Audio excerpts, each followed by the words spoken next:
G'day fellas and welcome to another Beyond All Reason video. Today's guide is going to be based around the most important role on the team, air. If you don't have this role on your team and the enemy does, you're in trouble, and vice versa applies. So it's always great to have somebody on your team that's going air, and often people don't know how to play it. So that's what this video aims to fix. Now you've got no excuse, you can get on in there. There's going to be 3 parts to this video. The first part, we're going to be taking a look at a basic framework build order that you can use on any map, in any circumstance, whether you want to start air, or whether you want to go into air a little bit later. Second, we're going to be taking a look at a top-level pro player game where they look to do a similar build order and have an amazing success rate with it. The third thing that we're going to be looking at is just a custom game where I'm going to be showing you some techniques that you can be using with your aircraft. So without further ado, let's get into it. It is time to take a look at the opening build order. So as all good build orders open, we focus on our mechs first. It's important to note that we're picking the core here, and that's very specific. The core, one of the strongest or the strongest air faction, in my opinion, mainly because they've got access to the Shuriken. The Shuriken is a tier 1 stun plane aircraft, I guess you'd call it, and it is incredibly strong, allows you to deal with raids effectively. But we'll get more to that later. Early on, we've thrown down the solar collector just to make sure that we are able to bank up some of that energy so we can complete the third mechs. And now we go into our second solar collector. We're going to follow that up with a bot lab. That is correct, a bot lab. And the reason why we do this is because aircraft are expensive. Construction aircraft are expensive. Just generally, aircraft are very expensive on energy. So we're going to start off with a bot lab. That way that we've also got a bit of flexibility in what we can do. There's nothing that stops us from getting a Lazarus out. There's nothing that stops us from getting a couple of AKs out, or what are they? They're called grunts, I think they're called now. And we can help out the front if we need to with some AKs or some grunts. Or we can look to reclaim the rocks on the back. Or if we're on Supreme Straight, we can look to reclaim the energy that are in the trees on Supreme Straight. So there's lots of different applications that we can use with the bot lab. But it's really key that we start with it because we'll eventually get into aircraft. And look, there are more advanced builds that you can go. I want you to understand this is a basic framework that you can use, you can learn, you can apply, and have a bit of an idea of the steps that you want to go through. So with our first construction bot coming out, we're going to make our mechs, and then we're going to come back and we're going to make a nano. Now, it's important to note the positioning of this nano. You can see we're covering all 3 of our starting mechs with this. Always really important because when we get to tier 2 eventually, or when we buy a tier 2 bot, we're going to make sure that this guy is helping out build all of those. The commander, at the same time, is just going to be working on wind turbines throughout all of this, and whenever you've got that spare energy, what we're going to be doing is just making sure we top off those construction bots, make sure that we get them out. Second constructor bot is going to also come out here, build a metal extractor, and he's just going to simply make a whole bunch of turbines right at the back of the map. We're just going to forget about that bad boy. He's lost to the wind, or gone with the wind, I guess you could probably say. And the third construction bot is going to be doing the same thing. Now, it's important to note where we're building our wind turbines. We're making sure that we're building these within the range of our construction turret. You can see right now that everything here is right within that construction turret range. And now our commander is going to come help out with the construction turret, making sure that we utilize the extra energy that we've got. And if ever we were to fall low on this energy, we would make sure that we come over and build some wind turbines. And now you can see we've run into a bit of an issue. We've stalled on our metal. So what are we going to do? We're going to reclaim our bot lab, and we're going to reinvest this metal into an aircraft plant. So we've just started off very, very slowly. Now, keep in mind, this is a basic framework. You can keep your bot lab up for a little bit if you want to go into grunts. If you want to get a couple more Lazarus out, then feel free to do it. But you may run into issues with metal. If that's the case, maybe avoid adding in this nano so early because it does require quite a bit of metal. But you can see we've now got the storage up. This is very key. We always want to be building huge amounts of wind turbines when we're playing air, just because of the amount of energy that's required to build those units. So now we're going to throw down our aircraft plant here. This is quite early, about 3 minutes into the game. At this point, there's a good chance that your backline might be harassed by ticks or rovers or something annoying like that. And realistically, there's not a lot that you can do apart from sending out a couple grunts. But when the next waves come through, you're going to have access to the Shuriken, the light paralyzer drone. It's really important that you are cognizant of this unit. You understand what it does, you understand how it works, and what you can do to prevent raids from happening, because that is one of your jobs as an air player. We'll just pause the game right now. As an air player, you've got 4 jobs, and that is one of those jobs. We'll talk about the other jobs a little bit later on. So our commander, he's going to go and begin work on our energy converters. It's really important that we have energy converters here. Remember that with your energy converters, that they will turn off if you run out of energy above that threshold, we always want to keep our slider nice and high, just in case the wind does go to ship. You can see at the moment it's 16 out of 16, which is always feeling good. But now we can focus on what our next stage of the plan is. Next stage of the plan, I'm going to get 10 fighters out. This is important.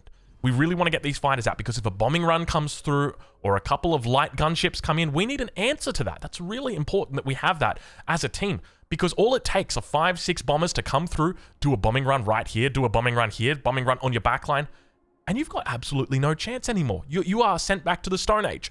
So just having this as an insurance policy to make sure that if the enemy is going air, you're going to be able to have a response to that. In addition to that, so we're gonna close it out now. You can see I'm pausing the game. There's really not much more to this. Early on, all it is about is just scaling our build power, scaling our energy, and scaling our metal. That's it. That's really it. And we're just making fighters. And there's other options that you can go with. As an example, you can go into bombers. You can go into light gunships if you're playing as the arm. And when we talk about T2, we don't talk about going T2 ourselves. What we're going to be doing is buying off our techer. So this guy over here, he might be playing eco. He might be selling his lab. Okay. This guy in the corner though, hopefully he should have a T2 bot ready for us at about 7 minutes if we're lucky, and we can buy that from him. We might have to stop production while we do it, but that's okay. We'll buy it from him. We can make sure that we get a Hercules out. We can bring that bad boy over here real quickly and start working on our T2 metal extractors. That's really important for us to do. But as you can see, all we're going to be doing is just spamming out a whole bunch of wind turbines here and making sure that we keep up with our energy converters. The general rule is about 5-1. It's hard to keep track though. Like at the moment, if we take a look, we're at 45 wind turbines, and then you compare, we're at 9 energy converters. So we're sitting at about that 5. Well, we're sitting exactly at that 5-1 ratio, which is perfect. But that's the closest I could have you to a general rule. But we want to try and delay our tier 2. So let's jump into our next replay now, because the end of the demo has been reached, and it's going to be a game that I actually played on Carrot Mountains. And I'll tell you now, it's a game that I didn't win. It's a game that our enemy won. And the player that we're going to be taking a look at is a very high true skill rating player. If I remember correctly, I think it's a true skill rating of about 46, 47, something like that, which is crazy because that means that the amount of games that person is playing, they carry a huge proportion of them. Otherwise, they wouldn't be weighted that high on the true skill rating. So a really, really good player. And that's going to be Malady. So I think we've casted a couple of his games before. I'm looking forward to showing you the ins and the outs of this build order. So let's get down to it, or the start. Now, remember, it's that basic framework that we were talking about. So Malady's going to start off, and we will speed through this, right? Because we don't really need to look at the details. It's about understanding what the framework of the build order is. What are the guardrails that we're going for here? So opening, just the triple mechs opening here. Going to be throwing down some wind after it. Then we'll be going into the fourth mechs. We'll speed it up a little bit more because actually I think we're already at 4x. Oh no, we're at 3x. Now we're at 4x. And so at this point, plenty of energy being thrown down because Malady's going to be putting down that bot lab, and the bot lab comes down. And with this is where it comes into that whole idea of flex. You don't have to go for just 3 bots and then reclaim the lab. You can play into bots if you want to a little bit. So just going to throw down the construction turret here with the commander, and you can see that beautifully balancing that energy. Any excess energy will go into that construction turret, and in the meantime, just making those wind turbines. And that's really what it comes down to, right? I just want to take you back to that framework. And at the same time, we now see a construction bot coming down here, throwing down the metal extractor, and then immediately just into wind turbines. A whole bunch of wind turbines, always making sure that we do the 2 row. You can stack them up nice and close together like this because it's a very effective way to be building them. And then at the same time, we see on the top side of the base that we have got more and more wind turbines coming up, and the commander's going to be moving out to the front. So this is what I was talking about when it comes to flex. You don't have to play with the commander in the base, boosting up all of your production. You can bring that commander out to the front, and you can assist the front.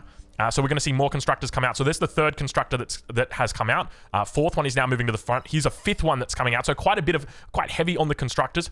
And we can see that Malady is just following that exact same plan, in that it's 1 mechs and then just followed up by a whole bunch of wind turbines. 1 mechs, whole bunch of wind turbines.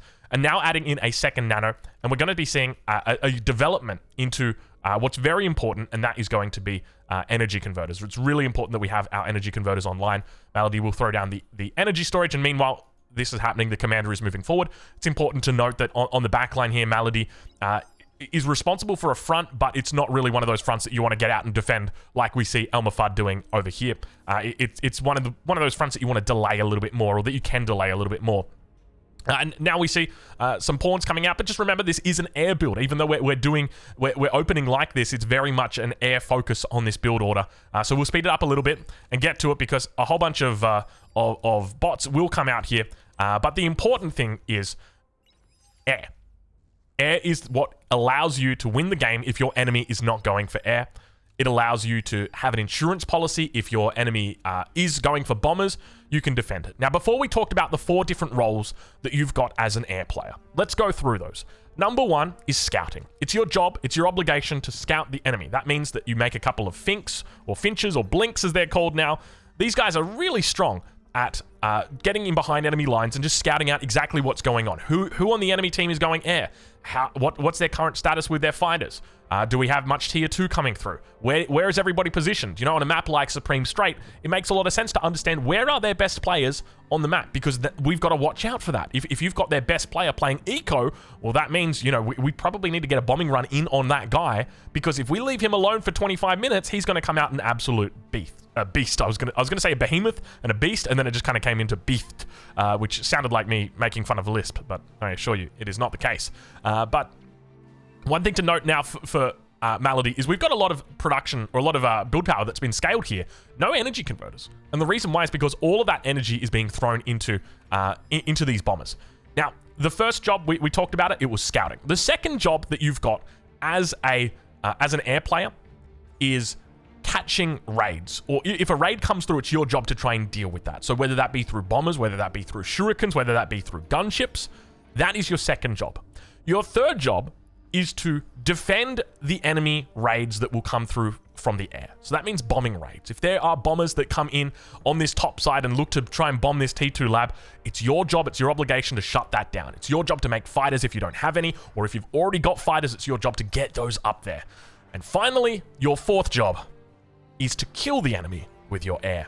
Whether that be through bombing runs, whether that be through gunships, there are many different ways that you can go about it, and already at 8 minutes into the game, we can see that Malady is going to begin pushing out here with a pretty significant air force. At the same time, an attack on the land, and guess who's on the receiving end of it? It is yours truly, ladies and gentlemen. I'm in the corner here. You can see me down on 29 true skill rating up against the 46 of Malady, and you know, you wouldn't think naturally that these two positions stack up, but unfortunately, Malady scouted me. Malady knows exactly what I'm up to, knows that I've gone T2, so I become a massive target, and immediately Malady begins to move down towards that direction, and we can see the commander up on the front line here, helping out just a little bit on that front. But this is a game-winning move by Malady right here, because you've got that joined attack, the air, the ground, the bombers come through. He's going to be able to spot out, hits the radar, almost takes out the sentry, but not even going to need to hit that spot, right? Like, as long as you're able to dish out some damage and neutralize those laser turret, or those mexes, all your problems are solved right there. And now the focus will move on to the next backline player. So both 8D and I were teching, and definitely a bit of an oversight there from us to do that. And you can see just already the pain that is being caused by Malady against our team. Meanwhile, let's head back towards the base. And we've got that scaling of energy conversions. You can see that there's quite a lot of them out, but at the same time, take a look at the wind turbines. We're up to 103 wind turbines. We're at the 9-minute mark. And now we've got some stalks going to begin coming out here, so expect to see some T2s. Normally, when the stalk comes out, you can expect to see a T2 coming through, so might be looking to get a T2 from one of these teching players. If there is a teching player, I suspect that there is. But you can see just how much damage Malady's been able to do here. Manages to split the back line open. Now, obviously, there was a gaping hole that he walked through. But the highlight here is the air. The air is what allowed him to do that, and to have such a strong force, a strong punch when coming through and doing this. So now at this point, the game is pretty much over, right? Malady's taken out one of our best players, 8D, on the back line. And that's not going to be the only one. I can tell you right now, Malady's going to be coming in for more people. And you can see Riku in the chat right now. Riku's a really good player. I think true skill rating 37, 38, something like that. Saying Malady won already. And that's exactly it. We're 10 minutes into this game. Malady already won with air. That is the power of air. That is the strength of air. Now we can see Malady going to start moving into Falcons. These are the fighters. It's imperative that you have at least some of these around because there might be a counterattack. The enemy may look to go for air themselves, and now Malady moves on to the second player up towards the north, and this is just one of those things where it's completely untouched. You don't see anybody on our team going for anti-air. Not a single, even though this is a pretty high skill lobby, right? You've got a lot of good people in here. Everyone's already got their own problems that they're dealing with. We've got, you know, these players that are on the front, that they're dealing with these attacks that are coming through. They're focusing on their economies. And meanwhile, Malady's just having a field day back here. So all it takes is that one person to go air and not be and to be ignored, and the game is just lost. And that's exactly what happens in this situation. So that's essentially it. I don't think we need to really show you much more than that. I mean, I can tell you that Malady is making a whole bunch of stalks. I'm not sure exactly why this is, but that's not really part of the video. The main emphasis here is just simply on this opening. The fact that you can go from bots into air. And then from there, you'll be waiting for that T2 from your ally. So we'll speed it up a little bit because you will see that T2 come through. And you can see behind enemy lines, Malady's is still causing a lot of pain and suffering back there. And there's the T2 being brought in right now. So the 12-minute mark. So not too early, not too late. And then all Malady's going to do is just make sure that he builds up all of these advanced metal extractors. And then from there, once the advanced metal extractors are in, that's where you can go for your T2 lab. That's really key because the T2 lab, take a look at how expensive this bad boy is right now. You're talking 3,200 metal. That's a lot. So if we can take our metal income, which is 2.4 for each of these mexes, and we can push it up to 9.5, that's a massive difference, and that allows us to support that. So normally once you see these four main advanced metal extractors coming through, that's when you will expect to see the aircraft plant be reclaimed and the T2 advanced aircraft plant come down. So I expect to see that quite shortly here. But that's essentially it. So let's get through to the third part of our game here, and we'll just talk about a couple of things that you can do. We might change the map here. Let's just get a glitters game in. I'm going to remove my AIs as well, and we'll just talk about a couple of little things that you can do just to help you out in the games that you're playing, because there's a lot of techniques that Malady uses that other top level players are using that. Initially, when I came into the game, I was a bit confused. How are you doing that? You know, that's a really cool technique. I'd love to be able to do that. So let's jump into it and show you exactly how to do those things. So we're going to start off. The very first thing is just with the concept of a fighter wall. A fighter wall is where you build up a large wall of aircraft, and these are going to be defensive fighters. And it's imperative that when you've got this, that you are... Typically, we want to be doing those with T2. T1, you can make a lot of T1. That's absolutely fine. The problem is that they don't have stealth, and they will get exposed to things like enemy Mercuries. There's a whole raft of issues, and I guess one of the other things that we can probably touch on before we get into this is just when it comes to your... If you're going to do a fighter tier list, just FYI, if we're talking pound for pound, so that means for metal costs, the T1 fighters are actually really good. So let's just put on some cheats right now. Just so that we're able to build everything nice and quickly. So the T1 fighters are really good. The ARM T1 fighter in particular is quite strong. But the best fighter in the game, bar none, is by far the T2 fighter for the core. And that's part of the reason why core are so good, because you've got access to the Shuriken, and you've also got access to the Nighthawk, which is that T2 fighter. So setting up an air wall is quite easy. So basically what we're going to do is we're just going to take our advanced aircraft plant, we're just going to right click out here, and I'm just going to set a patrol route. So I'm just going to hit patrol over here, and I'm just going to do something like that. And then all that's going to happen is I'm going to make sure that my Nighthawks are on repeat, and I'm just going to make Nighthawk after Nighthawk after Nighthawk, and because I've got the cheats on, they just come out instantly. And what that's going to do is that's going to set up a wall of Nighthawks across the front of my base here, and that's going to protect us from any kind of bombing runs. So that's the first thing that we're going to be doing. So we'll leave it at that. That's more than enough. Let's get out some bombers. Okay, let's talk about a tactic that you can use with bombers. Now, one of the big things to note with bombers is when they bomb, they don't just throw down one bomb. There's a lot of bombs that they're putting down. So instead of just hitting one area, so let's say you want to hit, you know, this mechs as an example, instead of just hitting that single area like this and overkilling it with your millions of bombs, as you can see right there, you know, you would be easily able to take that out. What you can do is you can actually spread out the damage. You can say, okay, well, I know that there's 3 mexes in this area. What if I just do something like that? Well, that's that one. I always have trouble with that. Let's try it like this. We're going to go right-clicking like that. So how am I doing that? Well, have a look at this. Well, let's demonstrate this part first. So the bombers are going to come in, and they're all going to target different areas. So the bombs will hit on the first mechs, and they'll also extend out to the other two mechs as well. So it's a nice little technique that you can use just to get a little bit more coverage on your bomb. So how do we do that? So I'm going to hit A on my keyboard, which is for attack. And then I'm going to hold down right-click, and then I'm just going to move it to where I'd like it to go. So maybe I want to go all the way down there. There you go. You get a nice little bombing run that comes in on that direction. Now, it's definitely not the prettiest of bombing runs, I can tell you that much, and that's partly because of the fact that we have put all of our bombers into into separate areas. Ideally, what we want is we want our bombers to stack up all on top of each other. It makes them a lot more potent, and it keeps all of the attacks together. I don't know what happened to you, mate. You were going absolutely fine, and then you just kind of wandered off over there. But that's essentially what we want, and then that way we can come through, and we want to do a bombing run. We just go like that. So you can put these together.